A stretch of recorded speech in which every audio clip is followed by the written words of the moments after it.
ఒక నాగము, అంటే నాగం అంటే ఏనుగు, ఇంకొక నాగము నీకు పోటీ ఉన్నది. వాడేమో రోజు బిల్వీ దళములు అన్నీ తెచ్చి పెడుతుంటాడు శివుడి మీద, నీవేమో రత్నాలు తెచ్చి పెడతావు.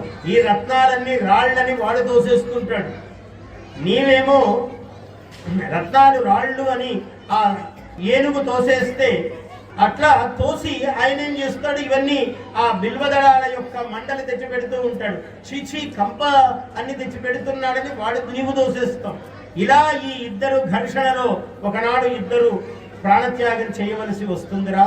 అది మీకు పరమేశ్వరుడు మహావరం ఇవ్వబోతున్నాడు. ఆ క్షణంలో నేనే ఆ రూపముగా మీకు కైవల్యము ప్రసాదించబోతున్నాను అని అద్భుతమైనటువంటి ఒక రూపము చెప్పాడు. ఇలా శ్రీకాళహస్తి ఇలా ఏర్పడినది. బ్రహ్మాదులందరికీ చెప్పటం ఒకవైపు, ఈ శ్రీకాళహస్తి తిరియ జంతువులకు మోక్ష ప్రసాదం ఇవ్వటం అన్నది శివుడి యొక్క అపారమైన కరుణా కటాక్షం.